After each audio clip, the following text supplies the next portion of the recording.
Si ce symbole derrière moi et cette tour qui est pas désactivée ne te disent rien du tout, tu as loupé le prime de ton enfance. Non, faut se le dire, t'as loupé quelque chose.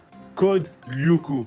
Code Lyoko, c'était vraiment un ovni parmi tous les dessins animés qu'on avait. C'est l'un des plus grands dessins animés de notre enfance. Et je pèse mes mots. Je pèse mes mots. Rien qu'au générique légendaire, tu sais déjà. Tu sais que c'était une masterclass. En fait, pendant que les jeunes d'aujourd'hui, ils regardent Zik et Charcot à leur âge, là, à leur jeune âge, nous, au même âge, regardait des vraies stories qui se passaient là-bas. On n'était même pas adolescents, qu'on regardait déjà des trucs sur des adolescents.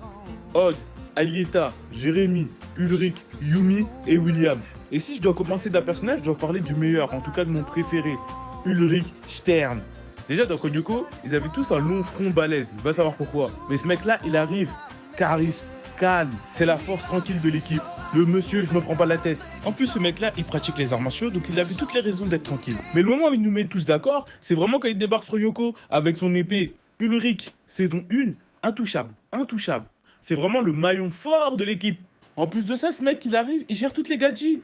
Il y a Sissi qui lui court après. Et t'as Yumi qui fait de même si elle essaye de faire Zarma, c'est pas le cas dans les premières saisons. D'ailleurs, parlons de Yumi, la chinoise préférée du peuple. Oui, incroyable son costume. Quand elle arrive sur Lyoko, directement, tu sais que elle, ça va être quelque chose. Malgré qu'elle a un big front aussi gros que Sakura, elle est loin d'être une Sakura dans l'équipe. Et à plusieurs reprises, elle sauvera les fesses de la personne qui a le plus besoin d'être sauvée. Je parle bien évidemment de la précurseuse des teintures roses et des cheveux courts. Et non, ce n'est pas la première féministe. Je parle bien évidemment de Alita, la personne qui est à l'origine de toute la merde dans le dessin animé.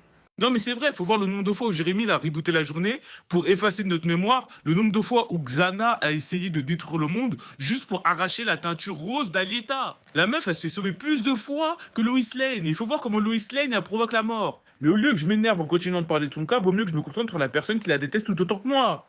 J'ai nommé l'intelligence artificielle, l'ancêtre de ChatGPT, Xana. J'ai toujours rêvé de me virtualiser dans Yoko et de désactiver une des tours de Xana.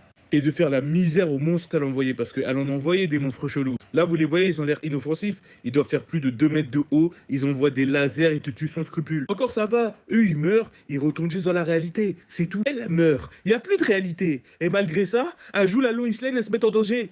Mais je peux pas finir cette vidéo sans parler de Odd.